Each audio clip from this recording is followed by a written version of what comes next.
Hello, and welcome back to the Community Agriculture Project podcast. I'm your host, Emily, and you are tuning in to the first episode of the second season of our podcast. So, before we get into it with our incredible guest today, I'm just going to give a little recap of what all went down in season 1 and give some updates on the project and a few shout outs to community members who have been supporting our work. So, in season 1, we met with so many amazing guests and we were able to cover everything from Puerto Rican coffee to community air quality monitoring to climate policy and education. We covered multiple scales of farming, from rural farming to urban gardening right here in the city. And I think that season 1 not only is a reflection of my personal community, but is also a reflection of the range of frameworks that could be laid out by people to have a closer connection to their food. So if you haven't already, dive into season 1 because there's a lot of goodness there. We were also able to feature some content from our summer 2023 interns. Shout out to Irada2 and Ethan. So yeah, please check it out. If you're following us on Instagram, you may have already seen this, but the Community Agriculture Project is participating in the Artisan Fund. The Artisan Fund is defined by them as a community fund for art, science, technology, and design. The fund partners with top organizations like Microsoft, just to name one, to award match funding for projects at the frontier of human creativity. Each season, the Artisan Fund curates innovative projects from creators who make a positive impact in the world. Once selected, those projects are able to sell cultural artifacts to unlock match funding from our sponsors to compete for the prestigious Artisan Prize. So the Artisan Fund pretty much exhibits artifacts, which are a new type of NFT, which you may have heard of, is also known as a non-fungible token in the crypto world, that is designed to capture the spark of inspiration behind a project and its intended impact on the world. So projects like mine sell artifacts to unlock match funding and compete for the Artisan Prize. We have a beautiful artifact, and the ways that this funding campaign can be supported is directly through the Artisan site, where you can purchase one of our artifacts if you already have a crypto wallet, and if you don't have a crypto wallet, then we are accepting donations directly to support the purchase of artifacts. And donations can be made through PayPal, and I'm going to link the PayPal in the description of this episode if you're interested in supporting that. All of the support helps us to compete in the match funding campaign, and all funds in general will go toward documenting food sovereignty stories across the US, which is the mission of the Community Ag Project. And we want to just keep on doing what we're doing with our mission. So I just want to give a shout out to those that have supported us so far in the Artisan Fund campaign. And those people would be Jezreel White of Real Exposure Media. Shout out to Jezreel and his business. He does amazing documentation and photography work. Also want to give a shout out to Eric Jacobs, who could be found on Instagram as infinite.rick, R-I-C. Shout out to Eric and his project Onward Portal. Lastly, we want to give a shout out to Christina Alex. Christina is an amazing community member that has been working with Equal Exchange, which is a co-op that you may have heard of or seen at your grocery store. Shout out to Christina and all the work that she does for the avocado and banana team at Equal Exchange. We love you, Christina. And of course, I can't forget to give a shout out to the Artisan Fund team. They've been so supportive in this journey, and they have actually selected the Community Agriculture Project artifact to be exhibited at Art Basel in Miami, which is coming up in the second weekend of December. Our artifact is going to be shown at Beyond Basel, which is going to be an event with many featured artists. So if any of our listeners are out there in Miami or are going to be in the area for Art Basel, please keep an eye out for our artifact. And yeah, I might as well give a description of the artifact. You can see it online on our websites, on our Artisan page, and on Instagram, but I'll describe it for the listeners. It is a photo of a beekeeper from the Island Bee Project. Shout out to the Island Bee Project.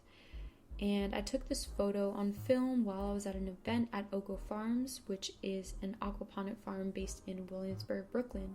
If you're in the area, I highly recommend checking out both those projects. So, like I said, I will be linking the information for our PayPal donations in the show notes.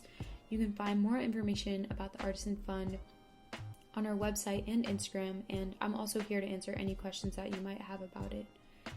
The funding campaign goes until about January 28th, so there's still time to reach out and donate. So that's all for our announcements and recap, and now we're going to get into the first episode of Season 2 of our podcast. So on the Community Agriculture Project, we've definitely put a lens to the different ways that community can be in relation to food. And I think it's important to start off Season 2 with some more formal frameworks of how community can be in relation to one another. Our guest today provides a lot of expertise around that, so I'm going to let them introduce themselves and we'll go from there. Hello, my name's Ebony, and I was talking to you about this earlier. I'm like, how do I introduce myself? Well, my friend B said, I see you as like a community architect, which I love that word, and definitely view myself as a storyteller, an archivist as well. Yeah. And I also have a podcast where I interview different solidarity models, and all of that is so deeply rooted in community. Like, that is the foundation. Creating that so that we can trust each other and create these economic systems that are different from the dominant one. So that's me. Lovely. Thank you for being here. Can you let the listeners know, or tell the listeners a little bit about what is the solidarity economy, since this can be the basis for what a lot of different communities can look like? Yes. Oh, it's actually really difficult for me to define what the solidarity economy is, and I usually refer to it in its values. And so it's non-hierarchical. It puts people and the planet over profit. It is truly democratic and cooperative. And at its root is relationships and how we relate to each other and how we relate to our environment. So the solidarity economy looks like many different things, and they could be you interacting with your neighbor and meeting their need by watching their child or giving them something that they need, and not necessarily asking for money. Like, it's definitely rooted in relationship in a way that it dissolves this need for a transaction between two people. And it also looks like a food co-op. It looks like a childcare cooperative. It looks like an artist collective. So there's so many different examples, and there's also a lot of agricultural examples. And especially in other countries, I feel as if more people use the cooperative model as farmers in order to get their needs met. Yeah, that was going to be my next question for you. Was really to talk about specific examples of, cooperative models that you've seen in real.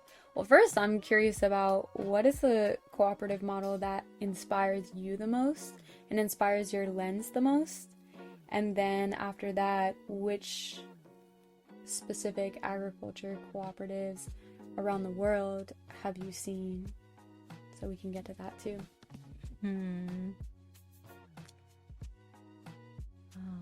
That's kind of a hard question. What's my favorite model? But one that I have kept coming back to, especially recently, is this one that I went to in Turin, Italy.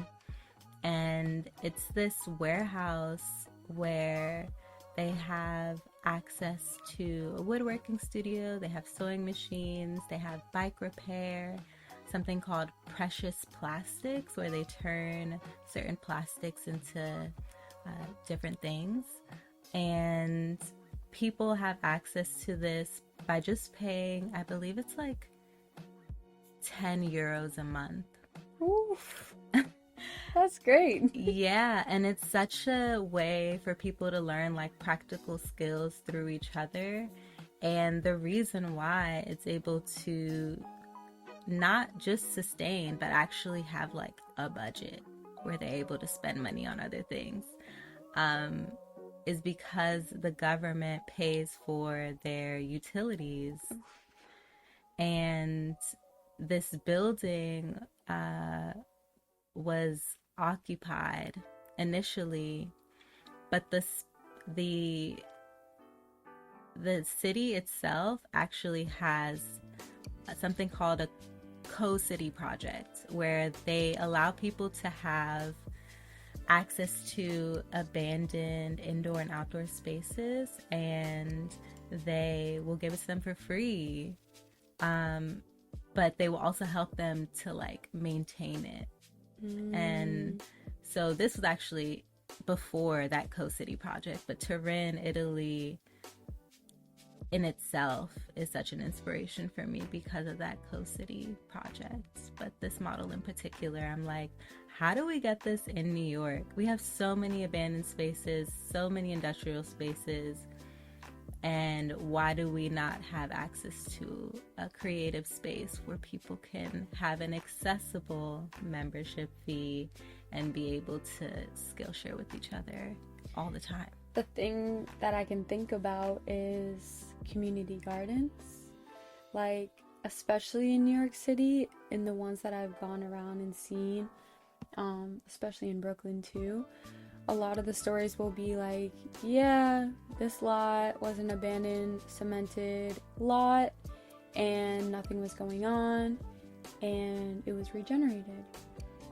And now it's a space where people can grow food, and people can come in and spend a certain amount of money per year to have their own plot, share tools, and get to be in this space where even if they're growing food for the first time, they can be on that journey, but there's always people close by and that are part of that community garden that they can learn from.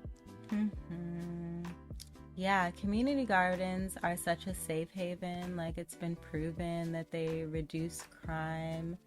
And I don't know, sometimes the community gardens in New York, I'm like, why are they always closed? And I actually kind of have an answer to that. I mean, it actually depends, and it's not really just an answer, but I guess more of something that I've seen here and there. But honestly, the sentiment in community gardens is community gardens are a very sacred place, especially in the city. And I think with a lot of the times with gentrification, there's been people that are established in those communities and have established their community garden, and then people will kind of feel entitled to the space where it's already established to like serve the community that's already been there. And so I know that there can be a lot of trust that needs to be built in garden spaces too before anybody can just go in, you know? Yeah. Even like one time I was on my walk home, because I used to work in like sustainable landscaping job. Arguably, don't know if it was actually sustainable, but there's also a lot of definitions to that word. But anyway, I was like, wow, I work this job now and I have access to so many resources that are sometimes not used all the way. Or like sometimes I'll go to work and they'll be like, oh, we have all these extra plants, or we have extra this or extra that, do you want it? Or wait, I don't know what we're gonna do with this. And then I walked by a community garden one time on my way home from work, and then I saw somebody in there. I saw the gate ajar, a rare occurrence, and I kind of knocked and I was like, hey, is it like, may I come in? And they were like, no, just keep walking. And I was like, okay, heard, because that's kind of just how it is. They don't know me. They don't know what I'm about to walk in and bring, you know?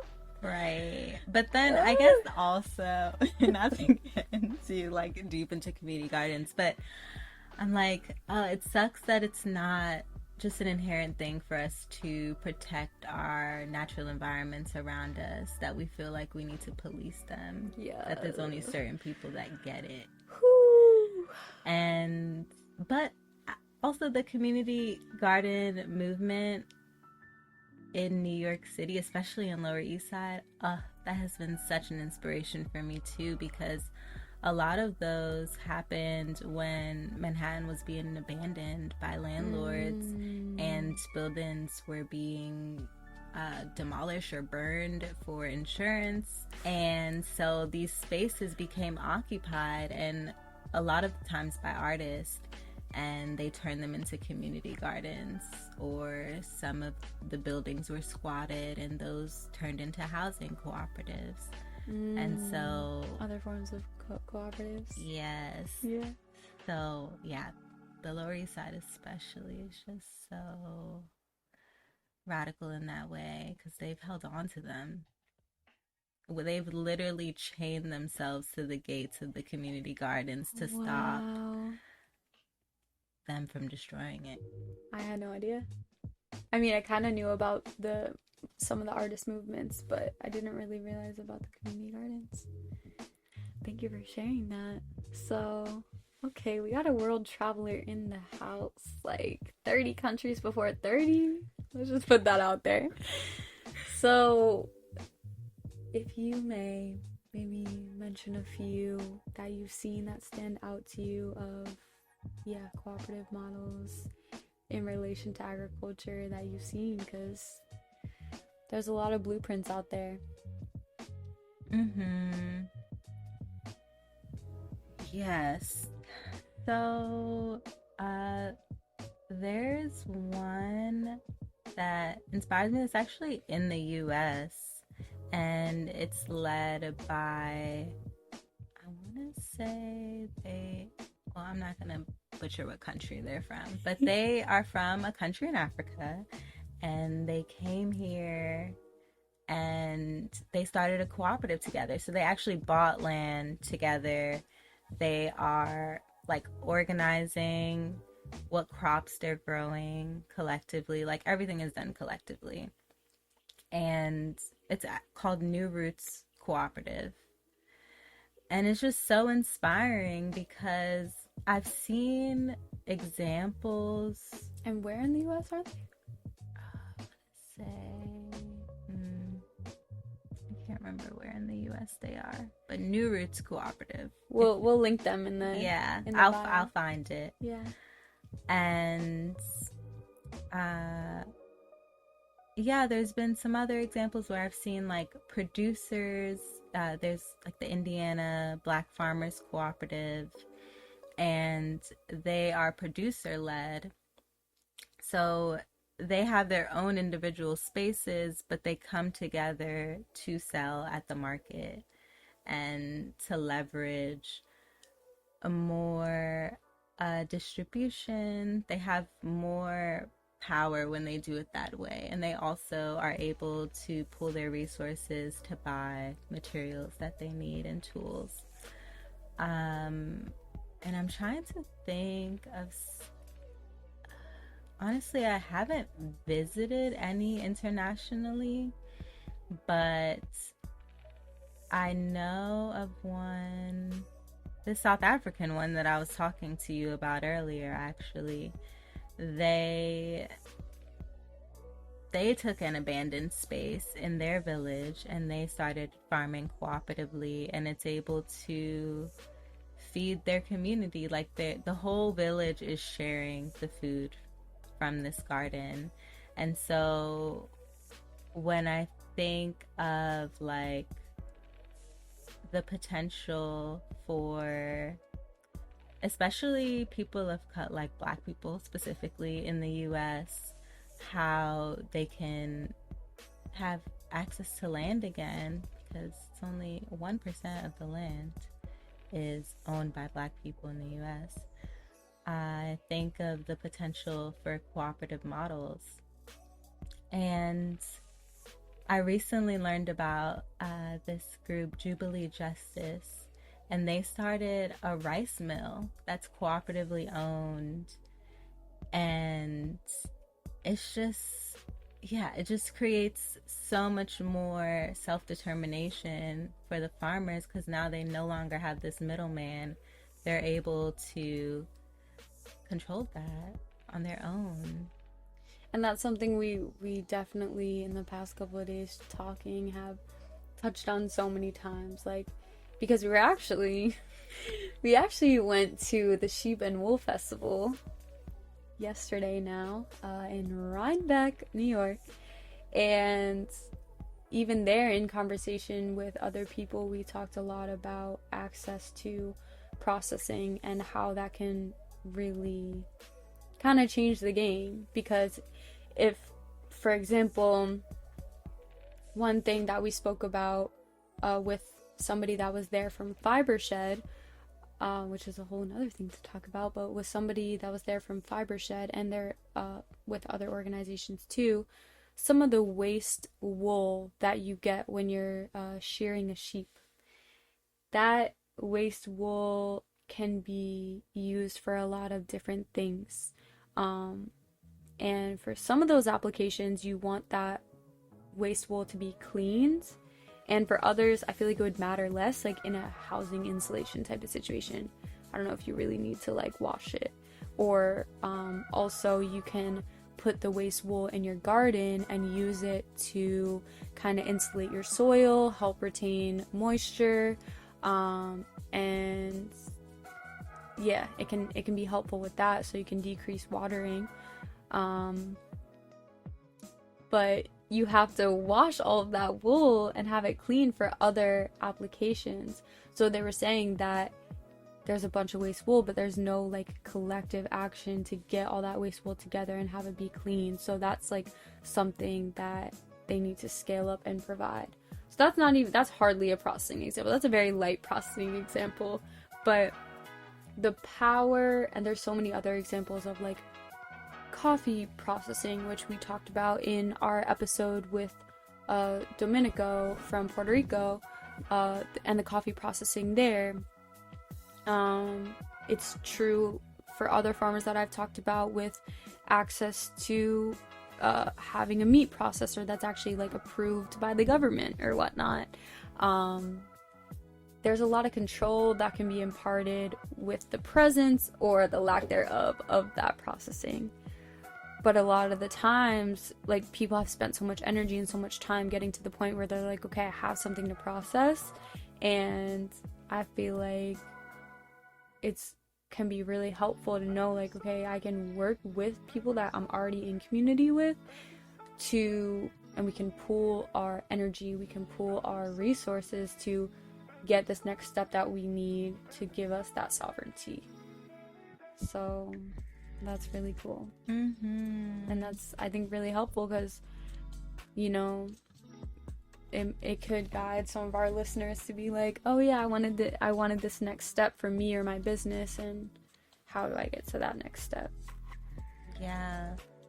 And that's also what's so amazing about cooperative models, because it can look like so many different things. It can also just be sharing resources with each other, sharing like tools with each other, and you have your own individual practice. Like for an artist, for example, they could be in a collective where they're pooling their money to buy the tools that they need, and then they're sharing it amongst each other. So yeah, that's actually what I was gonna ask too. So even with that grant that I was telling you I was applying for, or I was looking at the application for it, and they ask in the grant, like, what type of co-op do you have? So you mentioned before there's a producer-led, there's a few different ones. So can you talk about each of those and kind of what they look like for somebody that has never really considered these type of models? So there's worker-owned cooperatives, which means that the workers have a stake in the business. They actually have ownership. And that's like monetarily ownership, but also ownership in the decisions that are made and what they put their energy into, how they budget. Everything is done cooperatively. Consumer cooperative is a membership of people that are consuming, essentially. So like a food co-op would be a consumer cooperative, which can also be a worker co-op. So another thing is there's like multi-stakeholder co-ops where there can just be different levels and integration of all of these models. And yes, so a consumer co-op, I think it works really well in food co-ops in the way that they're able to keep costs low because sometimes they don't have employees. So essentially, if you are a member of that co-op, you will put in a certain amount of hours per week or per month, and like the members are also the employees, but they're getting a large discount. It's really cool. I mean, if you're a member, you're getting organic food like half off what it normally costs, which is incredible. So it also keeps costs really low for the consumers. Another one is producer.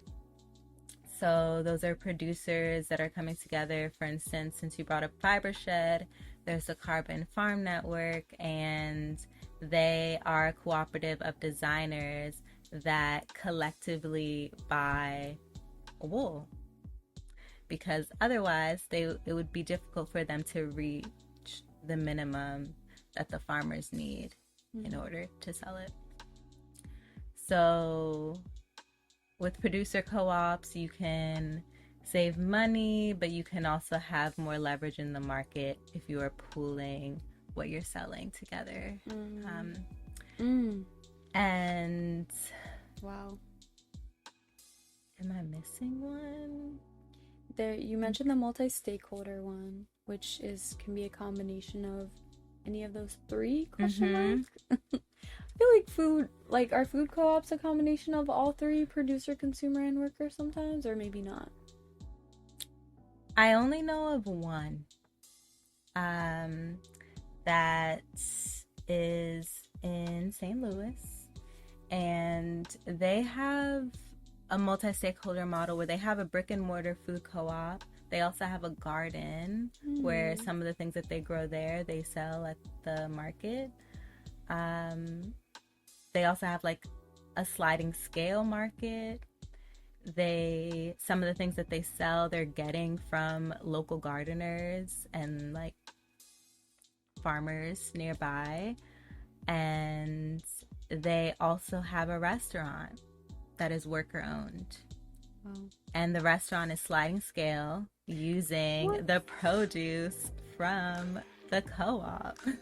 And wow. And so with this, and this is all something that's just like available to the public. Yes, you have to have a membership, but it's very accessible. Okay. Yeah. Wow. And what's that place called? Marsh Food Co-op. Ooh, in Marsh, St. like Louis. the marsh, like the ecosystem. But it's actually an acronym, and the acronym I don't I don't know the acronym.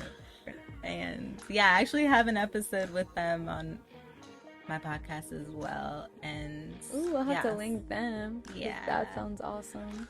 Oh, they're so amazing. So yeah, those are the types of co-ops. Amazing. So there's a lot of different. And this question I just thought of: what was your first exposure to co-ops? Mine for sure was a food co-op, and probably the one. Okay, well, let me just take a step back. I want to say my first one that was outwardly marketed as a co-op was a food co-op that was in my college town, George Street Food Co-op.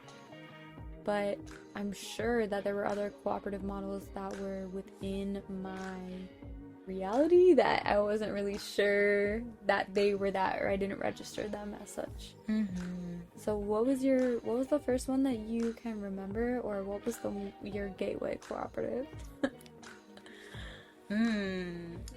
Well, yeah, I think food is like the introduction for most people, and even me. I'm pretty sure that's the first co-op I experienced, but I feel like, and I'm gonna mention this one because I see it more as like a solidarity economy model than a co-op, even though they are functioning like a co-op. But there's also a distinction, I should say, between like a collective, which generally is coming together voluntarily with shared values to meet a goal. Cooperative is generally like a business. They have agreed to be in business together and share ownership in that way. And you can have solidarity in either of those. Yes. Or you cannot. Or you cannot. Because some co-ops might not have solidarity. There are some. Like Ocean Spray. I don't know. Oh. Oh, I didn't realize. So it's like, how can you guarantee solidarity? How can they be maintained? Yeah, I would love to get into that. So this place, such a magical place, which I've like researched it recently, and apparently it doesn't exist anymore, but it's called Trust Cafe, and it is in was in Amsterdam, and it was there was actually no prices on the menu. You could pay whatever you wanted at this restaurant, and it was all volunteer run.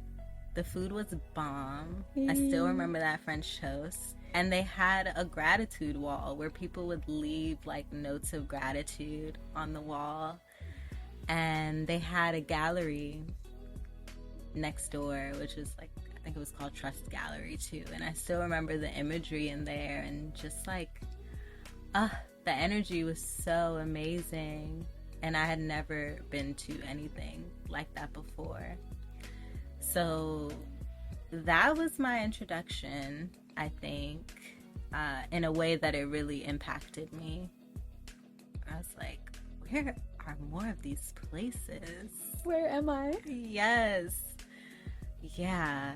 And I actually ended up doing something sort of similar called a Karma Kitchen, which is actually something that's international.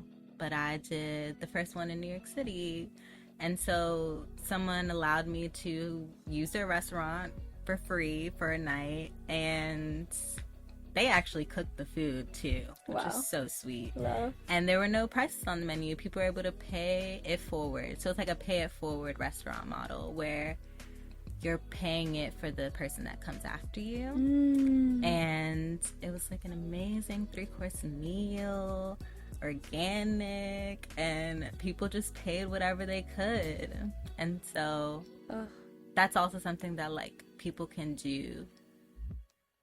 I organized it within 2 weeks. You could literally go on their website and they have information on how you can start one in your community. Karma Kitchen. So Karma Kitchen, it wasn't established by you. It was already established and you were like, I want to tap into this. Yes, it was established by Service Space, which is also an amazing resource.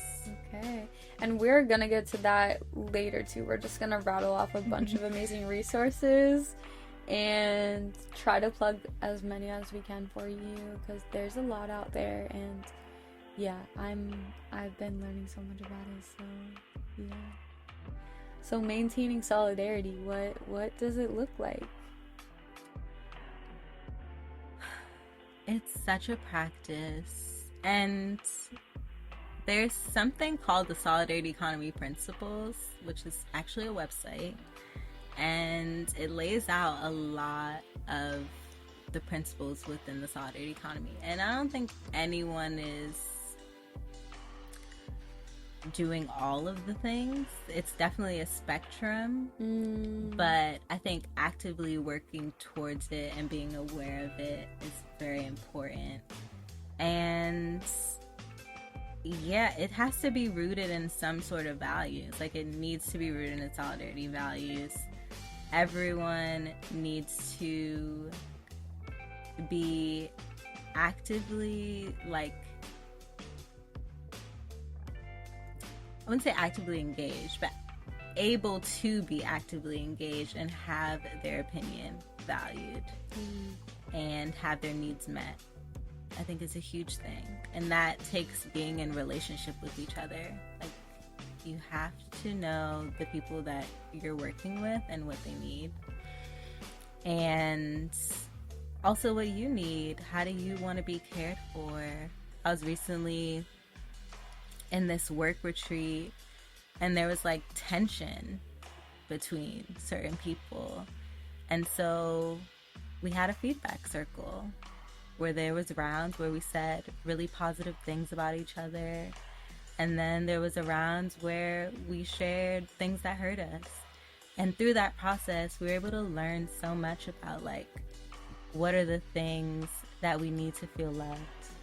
And so making space for that and, like, constantly being open to receiving feedback and, like, adapting to the needs of the people that you're working with, I think is how you stay rooted in solidarity. And also through the entire supply chain. Like, if you're making something, I think that that's also what makes the solidarity economy distinct, is like, you're not just making something because it is the cheapest material, or you're not sourcing things from very far away that you could get locally because it's cheaper. Like, you're actually rooted in, like, local as much as possible, paying people fairly, and being very transparent about your practices and even your budget. And it's really a two-way street, because you need to be honest and transparent with yourself, bring that to others, and be able to trust that others are going to bring that same sentiment to you, and while keeping this whole system maintained. Yeah, So doing it with yourself first is so important. So important. And people also have to feel comfortable that they can share what's not working for them and what they need. Yeah. And I feel like it's such a great practice, just in yourself first. Like, what am I doing for me that works well? What am I doing for me that's not working well? The more that you do that and are honest with yourself, I feel like the more you can do it with others. Okay, so I want to go back to other ones that you've, or I guess worldwide, because I feel like we can just get so much perspective from looking outside of this US bubble that we're in a lot of the times. So even if it's not food related, like, what else have you seen outside the country in your travels? Ones that stand out to you?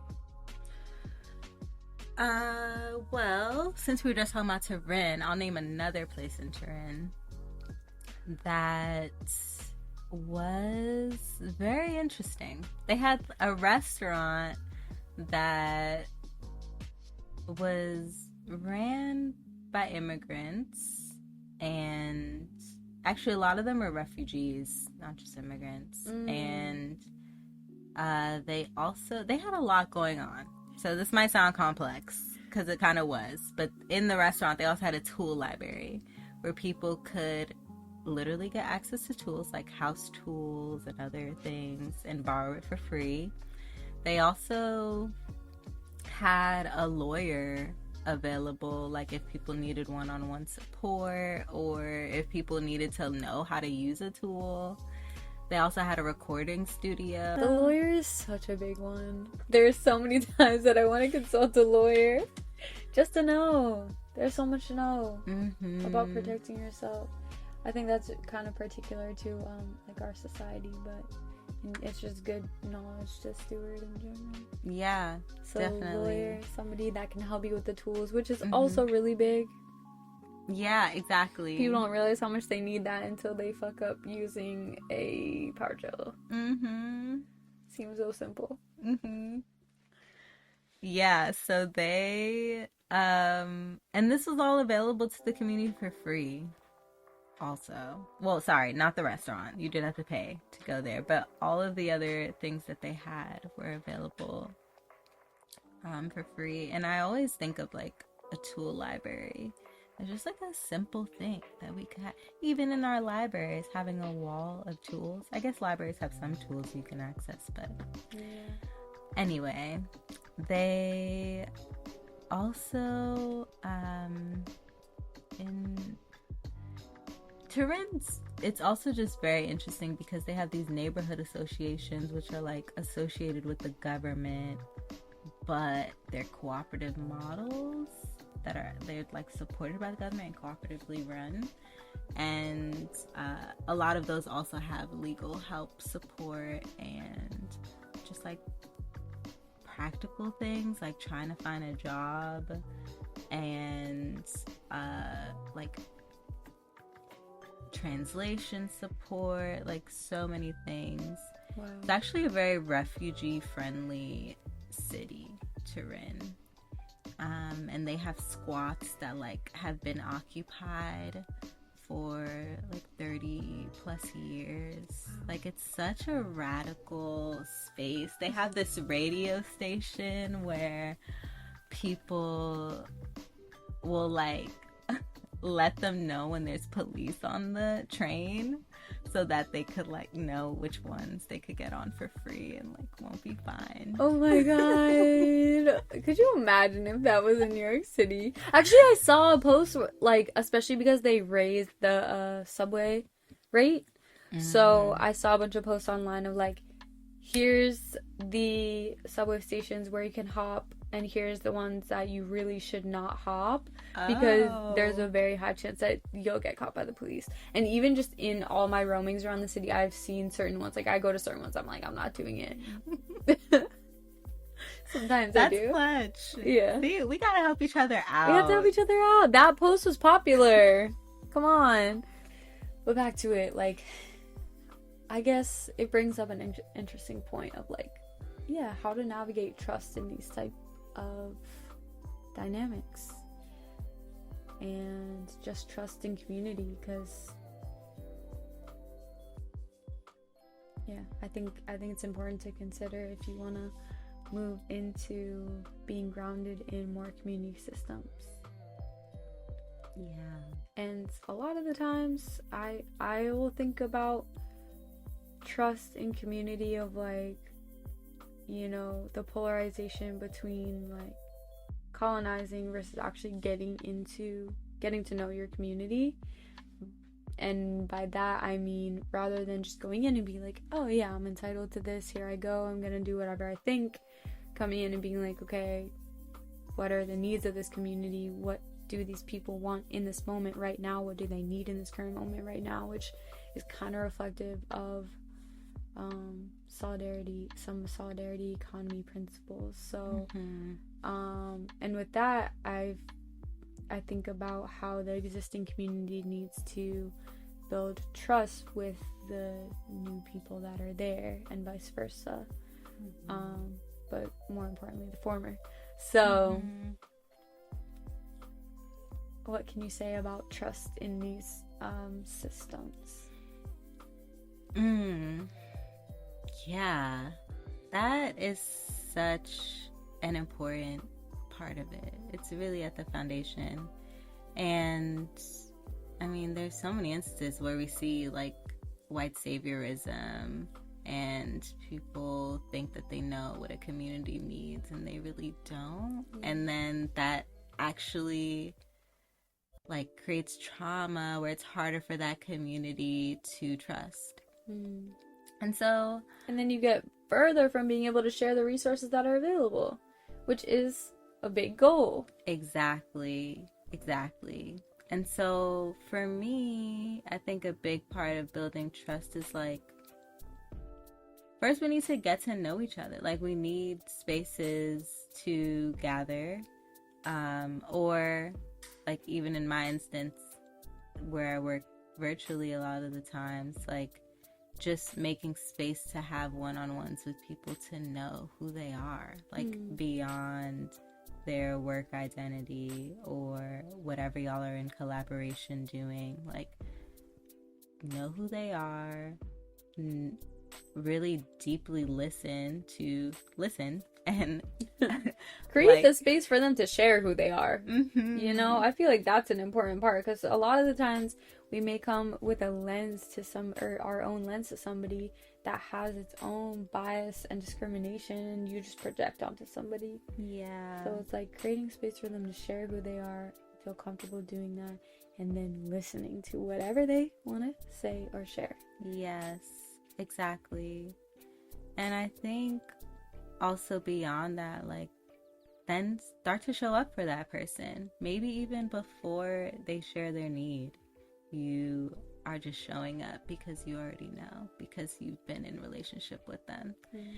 And there's this practice actually that I do, which you experience, the offers and needs market. Oh yeah. Which is such a good way to build trust with strangers, even people that you know already. And the way it works is that people initially share their offers first, which is also a way to build trust and to be comfortable being vulnerable to share your needs. And so in these offers, it can be anything from a medicine that someone has made, or a consultant for how to do a comic book.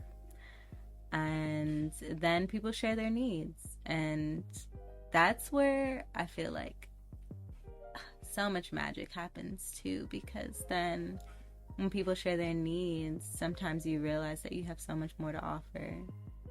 And so just like creating that space to share offers and needs is important, I think, because then you start to meet each other's needs, and through that you're able to build trust.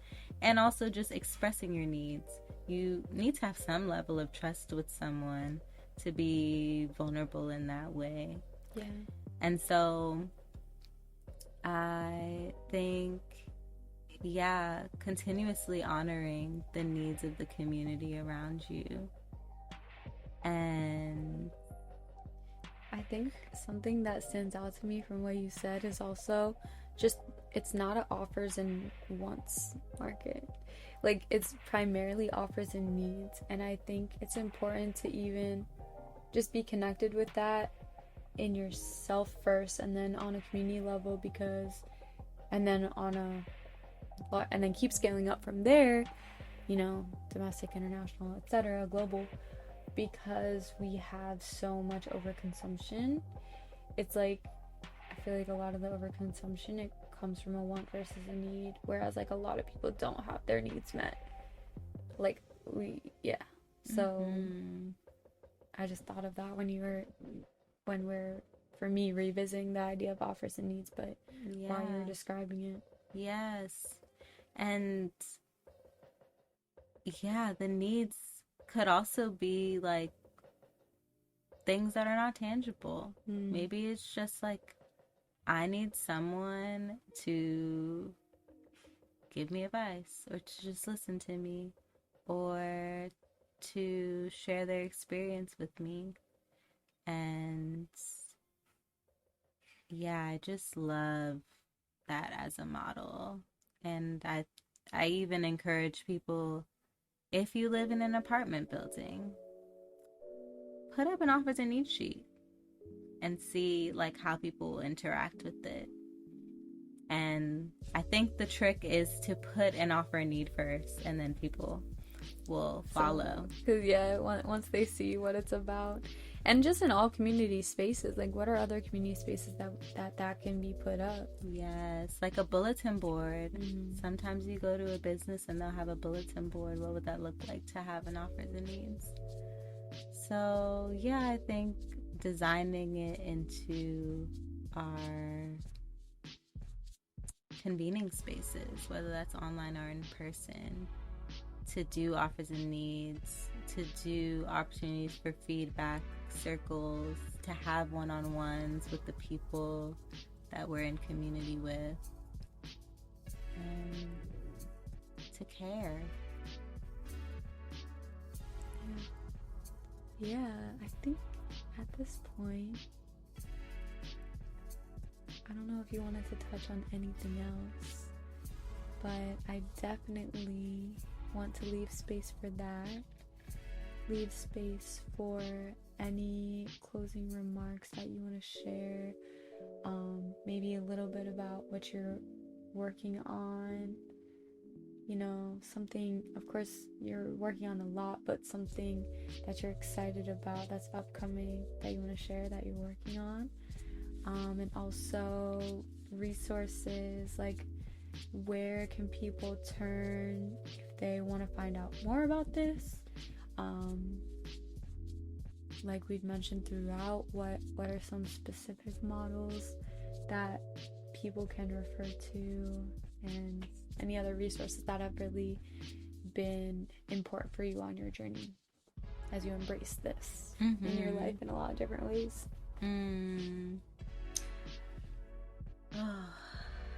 There's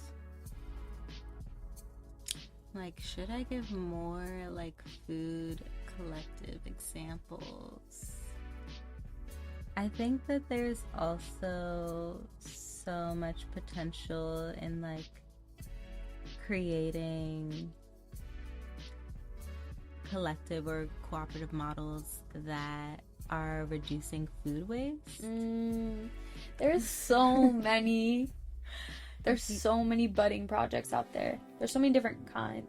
Yeah, there's one in particular that I've been like dreaming about, which I almost did this with children, but getting food that would otherwise be thrown away and doing cooking workshops with kids. Such a good idea. Oh my god. And then that can start to empower them to like mitigate waste in their homes and teach their parents about it. With food that comes from outside of what their parents or what their family or whoever they live with, of what they're learning already, and learn from other kids and the way that they have a relation with food. Yeah, and I don't know, I'm sure there must be models that exist that are already doing this that I just don't know about.